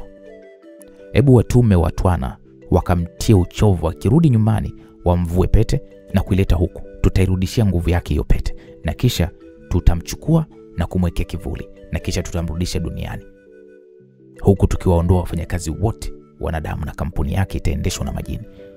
Kila atapokuwa na wanadamu hawatamuona. Aliyesema hayo mama yake. Dada yake akasema, hilo ndo la kufanya, japokuwa najua vita ya wanadamu ni nzito sana. Basi tu mdogo wangu ni mbishi, kwani usiachane na huyo mwanaume kwa vile tayari ameshakupatia watoto? Dada, hayo ni maneno gani? Kumbuka yule ni mume wangu, ndoa halali, baba watoto wangu. Siwezi kurudi nyuma, nitapambania mpaka tone la mwisho la damu yangu. Haya basi, ningekuwa mimi ndo amri yangu, ningemuulia mbali wewe mwanaume anayekosa uaminifu. Hebu sasa waite watwana wafanye hiyo kazi mara moja. Ile kazi ifanyike leo na muda huu. Malkia Zabeda alitoa amri hiyo. Nargis alijishika katika paji la uso. Mara walitokea watwana, walipiga pale magoti mbele yake na kuuliza, mwana wa mfalme, una shida gani? Nargis aliwapa maelekezo ya kumtia uchovu thabiti, akilala wachukue ile pete haraka na waipeleke chini ya bahari. Baada ya kuelezwa vile, wale watwana walitoweka ghafla na kwenda moja kwa moja ndani ya ofisi alipokuwa Thabiti. Thabiti alikuwa amerudi muda mfupi tu kutoka hotelini walipokwenda kupata chakula cha mchana na Subira. Basi wale watwana waliingia, wakampulizia na kisha walisimama pembeni. Ghafla Thabiti alianza kujinyosha baada ya kusikia uchovu mkubwa mwilini mwake. Aliona hawezi kuendelea na kazi. Alitoka pale na kumwacha Subira aliyeshtuka. Thabiti alirudi nyumbani kulala. Alipopanda kitandani, usingizi mzito ulimchukua. Watwana waliotumwa walimvua ile pete na kuondoka nayo kurudi nayo chini ya bahari. Walipofika walimkabidhi Nargis. Alipokea na kushangaa pete jinsi ilivyokuwa. Ilikuwa imepoteza mvuto, ilikuwa imechoka sana. Nargis hakuamini mara moja kama ile ndio pete aliyokuwa amemvalisha mume wake Thabiti. Baada ya kuichunguza sana, aligundua ndio ile ile, lakini ilikuwa imechezewa na ilikuwa imeondolewa kabisa nguvu za kijini. Baada ya kugundua ile hali, roho ilimuuma sana mpaka machozi yalimtoka. Moyoni alijikuta akiwachukia wanadamu kwa kitendo cha kumchokonoa kila kukicha. Alishika ile pete na kisha akampelekea mama yake huku akiwa analia. Mama, hebu ona jinsi wanadamu wanavyonitafuta ubaya. Kazi ipo. Kama pete imekuwa hivi, basi kweli wamefanya kazi kubwa. Sasa tutafanyaje mama? Irudishwe nguvu na kisha irudishwe haraka na kisha aletwe hapa mara moja. Ilichukuliwa pete ile na kisha wakairudishia nguvu mara moja. Ile pete ilirudi katika nguvu kubwa kuliko ya awali, ambapo kila atakayegusa kwa nia mbaya anaungua moto. Pete ilikuwa inawaka mwanga mkali mno. Yaani kama una nia mbaya, mwanga wake tu lazima kupofue macho. Pete ilikuwa ni nzito kubebeka, hata Nargis mwenyewe ilimshinda kuinyanyua. Alimuuliza mama yake, mama, mbona umeifanya imekuwa nzito hivi? Uzito wa hii pete ndivyo na mume wako naye atakuwa mzito hivyo hivyo, hatuguswa na kitu chochote. Sasa taivaje? Hebu ibebe tena. Nargis alibeba na akashangaa. Pete ilikuwa ni ya kawaida tu, wala haikuwa na uzito wowote. Mama, ilikuwa haijapoa. Sasa hivi ukimvalisha mumeo hatuguswa na kitu chochote. Asante mama. Nargis kusema ule ukweli alimshukuru sana mama yake. Baada ya zoezi lile, walitwa watwana wairudishe pete kwa Thabiti na kumchukua kurudi naye chini ya bahari kwa ajili ya kumtengeneza ili asiweze kuonekana kwa macho ya kibinadamu. Safari ile aliyewaita watwana alikuwa ni Malkia Zabeda, yani mama Nargis, ambaye alitoa kauli nzito kuhakikisha kwamba hawafanyi mchezo Siku zote atakachokutuma na ukenda kinyume ilikuwa inagharimu maisha yako. Basi Watwana walipofika kwake walilala kifudifudi ili kusikiliza mke wa mfalme anataka kuwatuma kitu gani. Lakini kabla hawajatumwa walishtushwa na vilio vya wajakazi waliokuwa wameingia hapo ghafla, kitu ambacho kiliwashtua wote. Malkia Zabeda akauliza kuna nini. Wakasema kwamba kuna hatari. Walisema huku akiwa amejilaza kifudifudi mbele malkia wa bahari. Akasema hatari ya nini? Nyumba inawaka moto. Nyumba inawaka moto? Nyumba gani? Ya dada. He? Nyumba mume wangu Thabiti? Baba Zumza? Nargis aliuliza kwa mshtuko na kisha akaambiwa ndio mwana wa mfalme. Mungu wangu. Jini Nargis alishtuka huku akishika mikono yake kichwani. Hebu kwanza jamani tuelezeni vizuri, kuna nini? Hailat, dada yake na Nargis, aliuliza hilo swali. Akajibiwa kwamba tulikuwa ndani tumepumzika. Baba Zumza alirudi mapema na sio kawaida yake, na alisema amechoka na kwenda chumbani kwake kupumzika. Ghafla alikuja kina Sunu ambao walisema kwamba mmewatuma pete ya mumeo, na baada ukichukua waliondoka na kutuacha sisi tukimwandalia kinywaji. Alitoa maelezo hayo mmoja wao. Lakini ghafla tulianza kusikia mitikisiko mikubwa nje ya nyumba, na baada ya muda kidogo nyumba ikaanza kutikisika ghafla. Tukaanza kuona moto kila kona, kitu kilichotufanya tutoke mbio kwa ajili ya kuokoa maisha yetu. Wakati nyumba inaungua mume wangu alikuwa wapi? Alikuwa ndani amelala. Oh, Mungu wangu, mume wangu atakufa. Mama watume basi wakamuokoe. Watwana walikuwa bado wamelala kifudifudi, walitumwa kwenda kumwokoa Thabiti. Baada ya amri ile, walitoweka mara moja na kwenda moja kwa moja duniani, yani nyumbani kwa Thabiti. Walipofika eneo la nyumba, walishangaa kukuta pale bahari. Hali ile iliwashtua sana na walijikuta kijiuliza labda wamekosea, lakini kila waliporudia ramani yao, eneo ndo lilikuwa hilo hilo.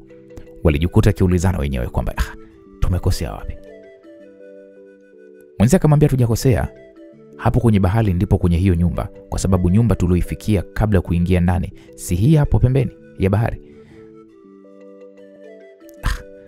Sasa tutafanyaje kama hakuna nyumba tuliotumwa tuje? Na mume wa mwana wa mfalme tutamwonea wapi? Jamani, ile si bahari, basi tuingie ndani ya maji ili tujue ndani kuna nini. Okay, poa. Kwa Watwana walikubaliana hivyo, wakateremka ndani ya ile bahari. Walipogusa ile maji, wote walitoka haraka, kila mmoja alipiga kelele za maumivu ya kuungua na moto. Bahari ilikuwa inaunguza, walisimama huko kila mmoja akionyesha majeraha ya moto jinsi ulivyomunguza. Jamani, hii ngoma ni nzito, turudishe taarifa kwa mkuu. Hakuna jinsi, turudi. Kwa Watwana wakakubaliana kurudi chini ya bahari kwa ajili ya kurudisha taarifa ya hali halisi waliokuwa wamekutana nayo sehemu yenye nyumba ya Thabiti. Walirudi chini ya bahari kwa ajili ya kurudisha taarifa. Walipofika walimkuta Jini Nargis akiwasubiri kwa hamu, kwa ajili ya kutaka kujua wamefikia wapi baada ya kurudi bila mumewe. Vipi? Hali ni mbaya. Kuna nini? Nyumba haionekani zaidi tu ya bahari. Bahari imefanya nini? Sehemu yenye nyumba kuna bahari kubwa sana. Sasa kwa nini msiingie ndani ya bahari? Yaani hali inatisha. Tumeingia kwenye hiyo bahari, tumeungua vibaya mno. Inawaka moto ajabu.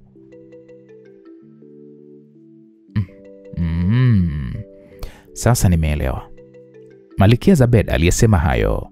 Nargis akasaina nini mama yani? Hao watu wametuai. Kivipi mama? Inaonesha jinsi gani aliyepanga mpango wa kumchukua mumeo amefanikiwa. Tulitakiwa tumchukue badala ya kuchukua pete tu, lakini tumechelewa. Mama, mimi sikubali. Sikubali, mimi mama nitakufa na mtu. Mwanangu, lazima tujipange, la sivyo safari hii utapotea kabisa. Sasa mama, mimi nitafanyaje? Labda dada yako akusaidie kwa vile wewe huwezi kwenda huko kwa sasa. Mama, mimi ndo siendi kokote. Nilishamweleza huyu mdogo wangu toka zamani akawa ni mbishi juu ya wanadamu. Mimi nawafahamu vizuri kuliko hata yeye. Yes, anapaparikia mambo. Wanadamu tunawapenda tu, lakini ni kiumbe mbaya kuliko hata nyoka mwenye sumu kali. Kama walishindwa kuishi katika bustani ya Eden waliopendelewa na Mungu, wataweza vipi kukaa na viumbe wengine? Yaani mama, kama ningekuwa mimi, ningemuulia mbali. Tena mdogo wangu, una bahati umepata watoto. Una bahati umepata watoto, ulikuwa ukiwatafuta. Muulie mbali, uachane na maisha ya mashaka. Wapo majini wazuri kuliko hata wewe Thabiti. Wapo majini wanaokupenda. Zahal au Mehab, wote wako tayari kukuoa hata leo hii tukiwaambia. Dada, bado hujanishawishi. Yule ni mume wangu, hivyo siwezi kumuua kwa ajili ya haya yaliyotokea. Vile vile hakuna mwanaume wa kijini atakayeweza kumshinda uzuri mume wangu Thabiti. Najua aliyefanya vile ni mwanamke ambaye tumekuwa siku zote ndio chanzo cha matatizo. Hao wanadamu wasingetoka katika bustani ya Eden bila sisi wanawake ambao ndio chanzo cha kuweza kufukuzwa huko. Hata kama hamtonisaidia nitapigana peke yangu. Hata kama nikifa basi nitakufa kwa ajili ya kupigania haki yangu. Kwa hiyo siogope kitu. Yaani wewe Nargis, wewe ukifa nani atakulelea wanao? Mtakavyowafanya mtajua, ila tu mimi nina imani nao. Wakikuwa watalipa kisasi kwa atakayeniua mimi mamao. Hebu nisikilize Nargis mwanangu. Inavyoonekana watu tutakaopambana nao wamejidhatiti. Kama umeweza kuua nguvu ya pete na kuingia kwenye nyumba tulioitengeneza, basi kazi ipo. Tunatakiwa kuongeza nguvu. Jamani, nyie mpigane tu, lakini mimi sipo. Siwezi kuumia kwa kitu kisichokuwa na faida. Atajua yeye mwenyewe Nargis atakavyofanya. Kwa nini kila siku tu tunapambana na wanadamu? Hamuoni nao pia wana akili? Pengine wameshatujulia na ndio maana wanafanya wanavyotaka. Dada yake na Nargis Highlight aliyesema hayo kwa uchungu mno. Mama, naomba mnisikilize kwa makini. Nina miaka 4 ya kuwa huku. Kwa naomba mniachie kila kitu. Sihitaji msaada wenu. Muda wangu ukifika nitapambana mimi mwenyewe. Tusije tukakosana bure kwa jambo ambalo linanihusu mimi mwenyewe. Nargis aliyezungumza hayo, dada yake akasema hilo ndilo neno hata mimi mwenyewe pia naunga mkono. Dada yake aliunga mkono kwa kauli ya mdogo wake. Sasa hapa dawa iliyopo ni kuharibu mali yake ili kumtia umaskini. Mama, hiyo sio dawa. Thabiti hana kosa lolote zaidi ya huyo aliyemfanya mchezo huo. Haya sawa, lakini tukimtia umaskini lazima yule mwanamke atamkimbia na wewe utapata nafasi ya kumpata mume wako. Mama, una uhakika gani kama huyo mwanamke atamkimbia? Sitaki kuharibu chochote kwenye mali ya Thabiti. Sitaki apate tatizo lolote, ila tu nitahakikisha anarudi mikononi mwangu kwa jasho, kwa jasho hata kwa damu. Lazima arudi mikononi mwangu. Haya, sawa, kwa vile wewe ndio umeamua mwenyewe, hatutaingilia maamuzi yako. Walikubaliana hivyo. Kuliacha lile jambo mpaka muda wa Nargis kurudi duniani na kujua watafanya nini. Baada ya Nargis kwenda chumbani kwake, mama na dada yake walikuwa na kikao cha faragha kuhusiana na jambo lile ambalo Malkia Zabeda lilimuumiza sana. Lilimuumiza sana akili kutokana na kumpenda sana mtoto wake wa mwisho Nargis. Mwanangu, sasa tunafanyaje swala la mdogo wako? Mama, mimi msimamo wangu ni ule ule. Kama upo tayari, mimi nikamulie mbali huyo baba Zumza sijui, ili tumalize hizi kero. Hapana mwanangu. Hebu tutafute njia nyingine, kwa vile unamjua vizuri mdogo wako. Kifo chochote na mumewe tutazua ugomvi mkubwa, hata kupoteza uhai wa mmoja wenu. Mama, ndio maana mimi nimejitoa kwenye jambo hili. Najua kabisa linalawama hapo baadaye. Kwa nini usitekeleze mpango niloupanga? Mpango gani mama? Wa kumtia umaskini Thabiti. Ile mwanamke aliyenaye sasa hivi amkimbie, kwa vile najua huyo mwanamke amempenda kwa ajili ya mali, na kisha ndo mdogo wako ampate mume wake. Mama, bado tatizo litakuwa pale pale. Kwa nini? Hata kama tukimrudisha kwenye hali ya umaskini, kwa vile wataendelea kuishi duniani, tatizo lazima litajirudia. Huenda hilo ndo likawa kubwa kuliko hata aliyotangulia. Nisikilize mwanangu Highlight, hebu fanya kwanza kazi hiyo. Sawa basi mama, nimekuelewa. Kazi mimi nitaifanya usiku wa kesho, ili akiamka siku ya pili akute amerudi katika umaskini. Tena itatusaidia kwa vile miaka 4 atamkuta amechoka kama vile mpira wa makaratasi. Sawa mama, mimi nitatekeleza ulichonituma. Yaani ukifanya hivyo utanifurahisha sana. Kazi itakayobaki niachie mimi. Malkia Zabeda alifurahi mwanae mkubwa Hailat kukubali kumsaidia mdogo wake. Baada ya kikao kile cha faraga, waliendelea na mambo mengine, huku mpango ukiwa ni wa siri ambapo Nargis alikuwa hajui chochote. Baada ya Subira mipango yake kwenda kama alivyotaka na kufanikiwa kumteka kimapenzi kijana Thabiti bila kujijua, aliweza kuanza siku kwa Thabiti kwa kumwandalia kifungua kinywa kitamu kilichochanganywa na dawa ili asione tofauti mapishi ya kijini na ya kibinadamu. Baada ya kufungua kinywa, waliondoka pamoja mpaka kazini kama mke na mume.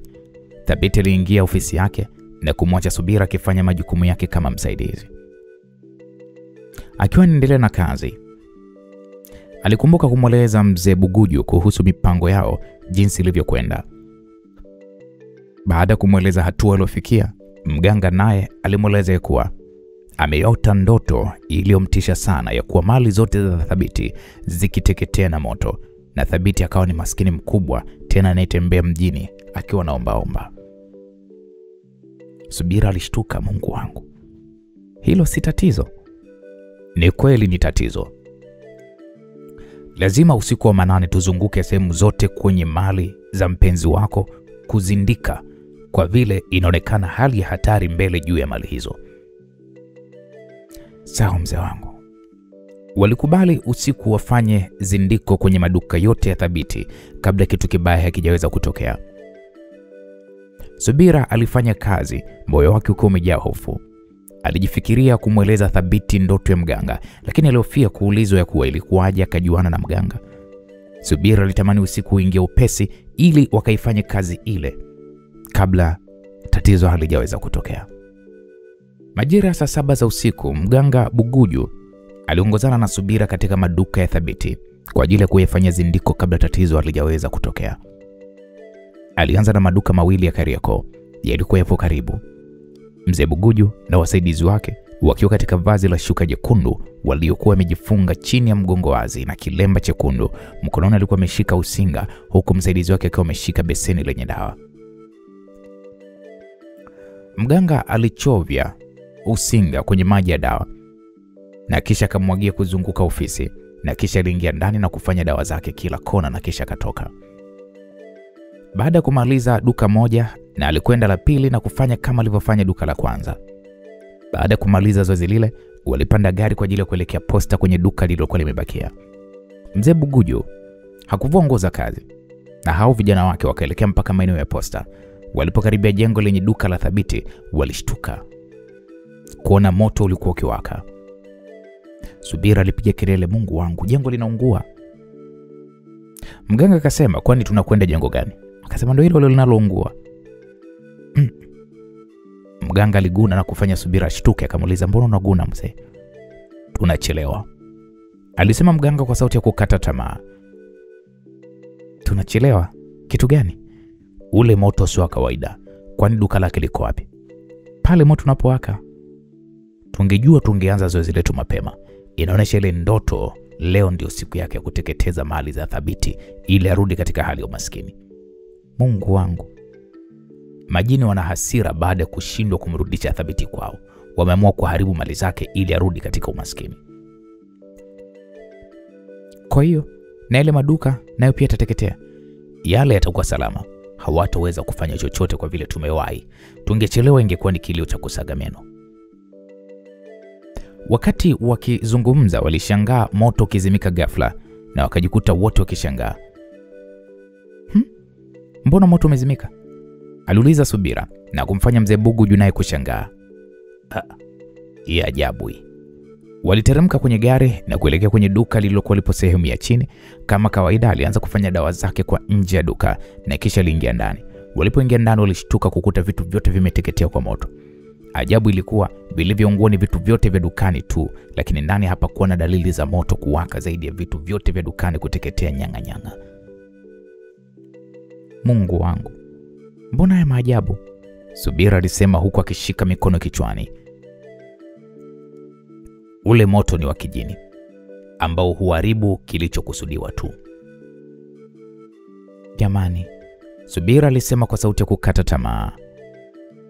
Huku tumechelewa, hatuna jinsi, turudi nyumbani. Kwa vile muda ulikuwa umekwenda sana, ilibidi waingie kwenye gari na kurudi nyumbani.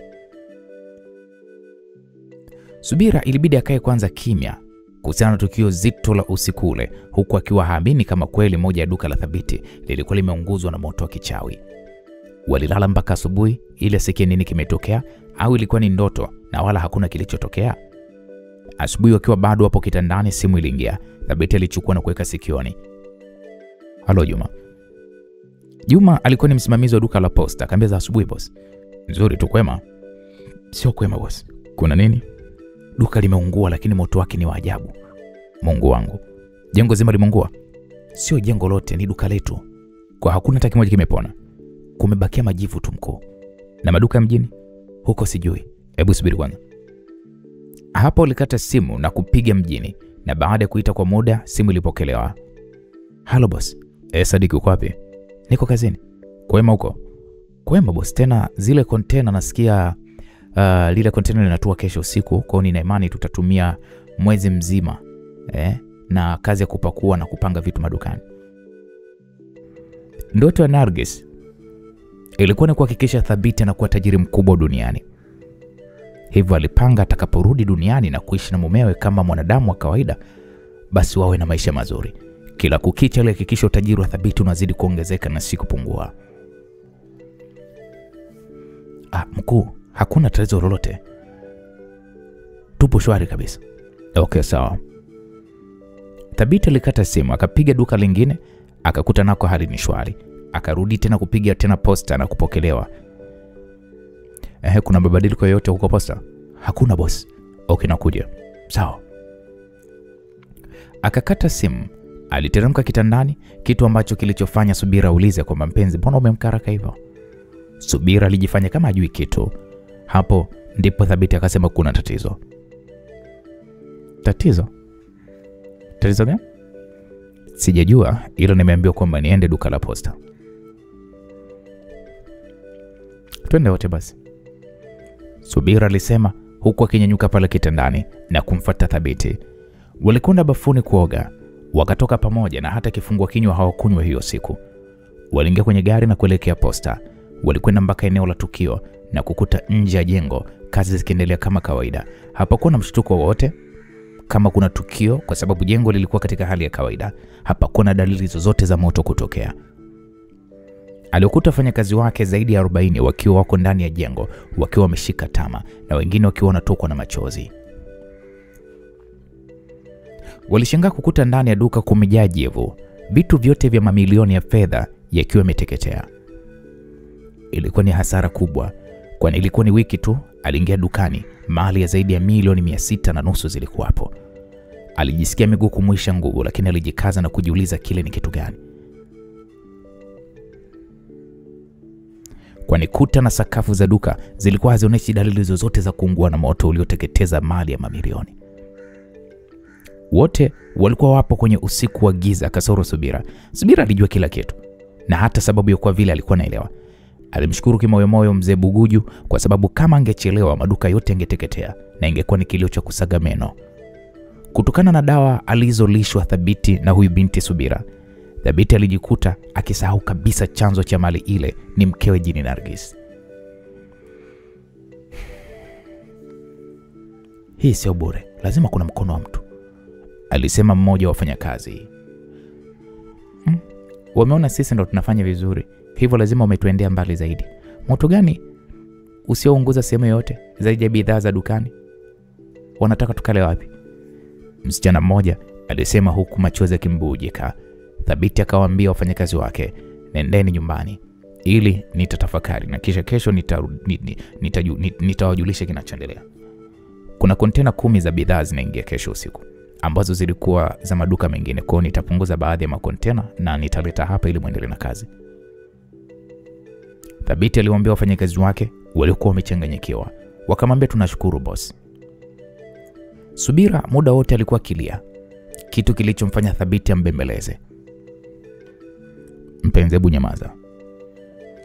Tutarudisha kila kitu kilichopotea. Lazima tuhangaike sijakatokea tena. Tutafanya hivyo. Basi tumtafute mtaalamu wa kulinda mali zetu. Sawa, tutamtafuta. Mimi namjua. Basi tutakwenda. Tena leo hii hakuna tatizo, twende tukaangalie sehemu nyingine. Maana mpaka sasa unajua moyo wangu hauna amani kabisa. Moto leo umenipotezea zaidi ya milioni 800.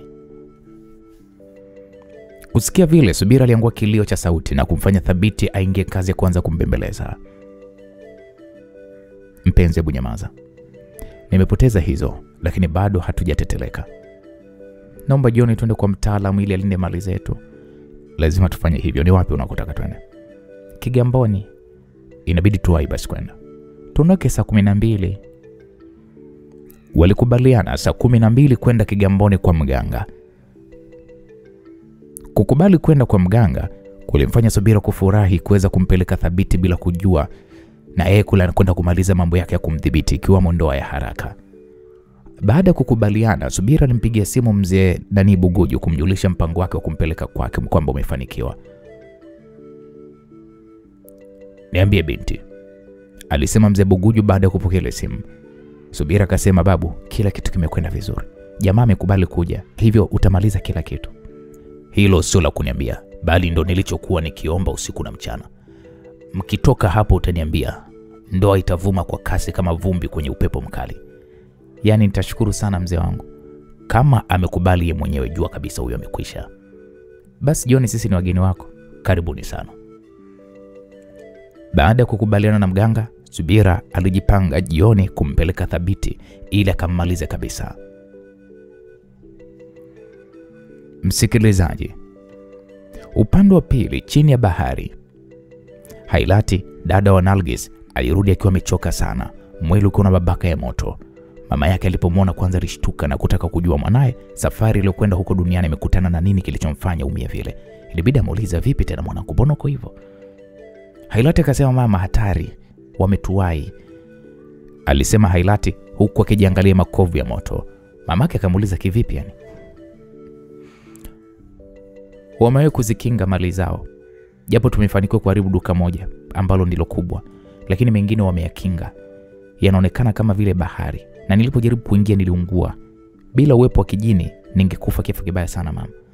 Mama, mimi sikubali, nami naingia katika hii vita kuhakikisha na muondoa duniani Thabiti na mganga wake. Sijali atakachokifanya Nargis, lakini niko tayari kwa lolote mama. Mwanangu, hebu tulia basi. Kazi hii nimekutuma mimi.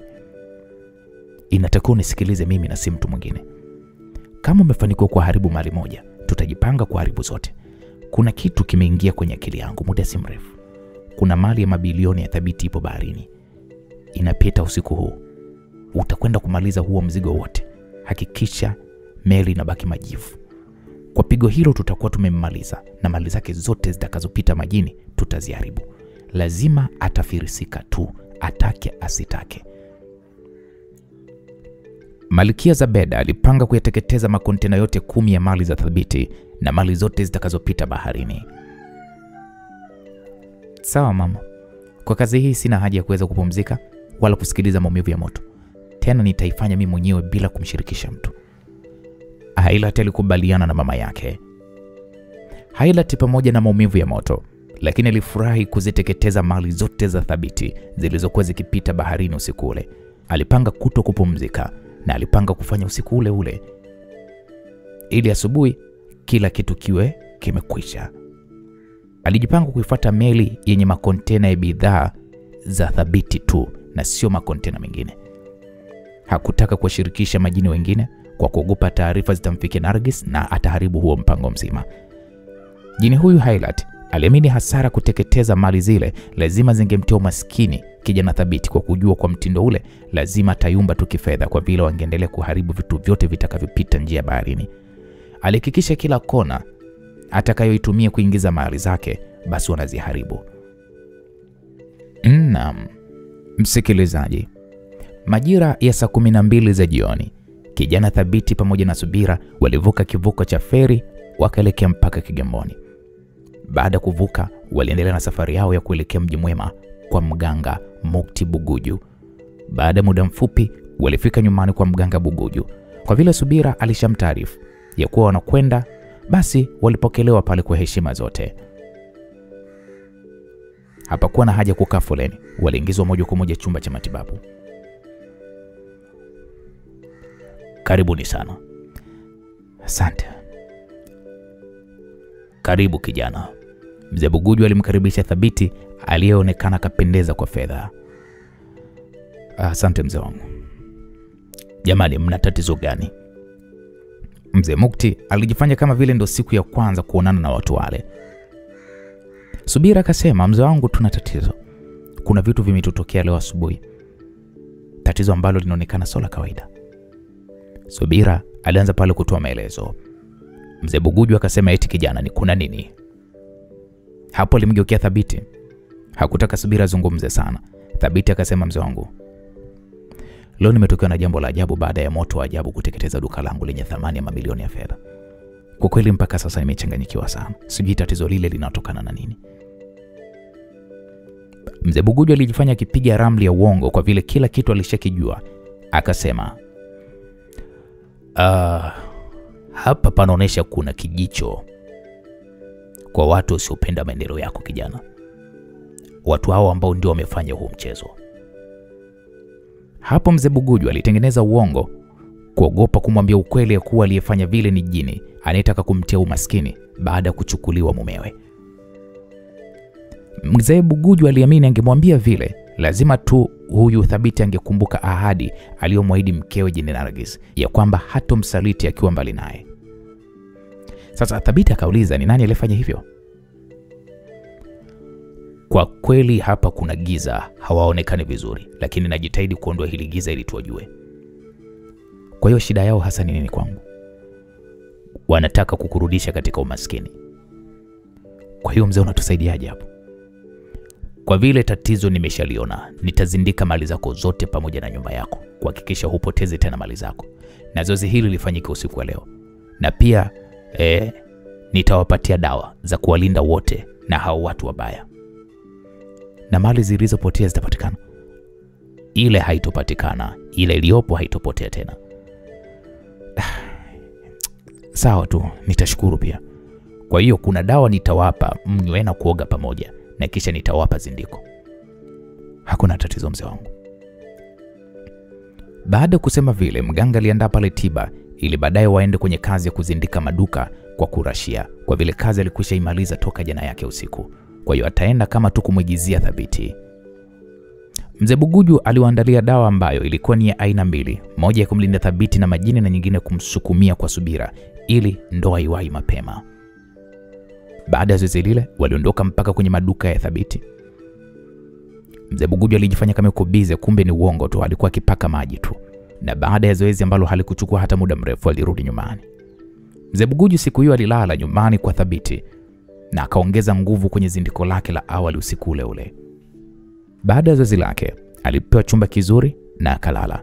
Katikati ya usingizi alishtushwa na ndoto iliyomtisha. Mzee Buguju aliota bahari yote ikiwaka moto. Alijiuliza ndoto ile ina maana gani, kwani kila alipoangalia kwenye rada zake hakuna kitu kingine zaidi ya moto mkubwa bahari yote. Baada ya kushindwa kutambua ndoto ile, aliachana nayo, akaendelea kulala akisubiri taarifa yoyote kutokana na njozi yake ile aliyokuwa ameiota.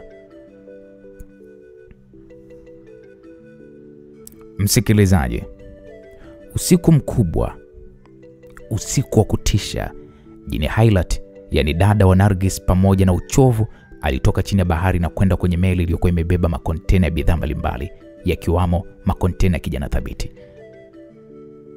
Alipofika kwenye ile meli, alichagua makontena ya Thabiti, akatia moto wa kijini, afu akarudi chini ya bahari kumpelekea taarifa mama yake. Alipofika alimweleza mama yake kazi aliyokuwa amemtuma kwamba ameshaimaliza. Mama yake alimuuliza, vipi, hujakutana na vikwazo? Hailat akasema, wala mama, kazi ilikuwa nyepesi kuliko hata madukani. Basi kapumzika mwanangu, na jambo hili libaki kuwa siri yetu. Hakuna tatizo mama, ila bado kuna kazi nyingine nitakupa. Juu ya Thabiti, si ndio mama? Ndio. Nina imani hiyo ukiifanya, japo utakutana na upinzani mkubwa, lakini utaifanikisha tu. Mdogo wako Nargis kwa sasa hawezi kutuelewa, lakini baadaye atakushukuru. Na kuhusu yule mganga mama, achana naye. Huyo sisi hatuhusu. Alichofanya ni kazi yake. Nilitaka kula naye sahani moja. Hawezi kunitia makovu mia ukubwani. Achana naye. Inaweza kumibua Nargis. Sawa mama, nimekuelewa. Kwa vile muda ulikuwa umekwenda sana, waliagana na kila mmoja aliingia chumbani kwake kwa ajili ya kulala. Msikilizaji, kama kawaida meli ilitia nanga katika bandari ya Dar es Salaam. Baada ya taratibu zote, mizigo ilianza kupakuliwa na kuwekwa sehemu kwa ajili ya kuchukuliwa na wenyewe. Vijana wathabiti nao walikuwepo na magari makubwa ya kuchukulia mizigo ili kuweza kuisambaza. Magari yalibeba mizigo kama kawaida na kuisambaza kwenye maduka yote, ikiwemo kutenga makontena mawili kwa ajili ya duka la posta lililokuwa limeunguzwa vitu vyake na moto ajabu. Baada ya kufikishwa, zoezi la kufungua makontena likaanza mara moja. Msimamizi alishtuka kuona jivu ndani ya kontena bila bidhaa zilizokuwa zimeagizwa. Hakuamini macho yake. Akafungua kontena lingine, hali ilikuwa ni ile ile. Ilibidi apigwe simu thabiti aelezwe kile kilichoonekana kwenye kontena. Badala kuonekana bidhaa, wamekutana na majivu kama yale yaliyokutwa dukani mwake posta. Taarifa ile ilimfanya Thabiti kwenda haraka kujionea. Alipofika, aliona mali iliyoteketea kwa moto ajabu. Lilikuwa ni pigo jingine. Hakuamini. Alikwenda kwenye makontena yote, hali ilikuwa ni ile ile. Ilikuwa ni mali ya fedha nyingi sana. Aliamini kabisa sasa hapa wamemmaliza. Kutokana na mshtuko, kiukweli Thabiti alianguka chini na fahamu akapoteza pale pale. Ilibidi akimbizwe hospitalini. Alipimwa vipimo vyote, lakini ugonjwa haukuonekana. Upande mmoja wa mwili wake ulipoza ghafla. Lilikuwa ni pigo mujarabu lililomchanganya sana. Subira naye ilichanganyikiwa. Ilibidi ampigie simu mzee Buguju na kumweleza kilichotokea, kwamba mzee wangu, mbona kila siku matatizo yanazidi?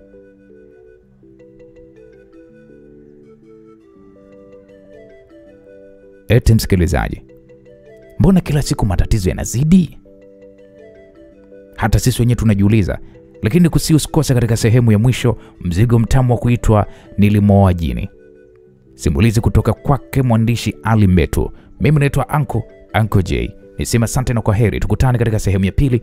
Itakuwa ni sehemu ya mwisho tupate kujua hatima hii simulizi itakuwaje.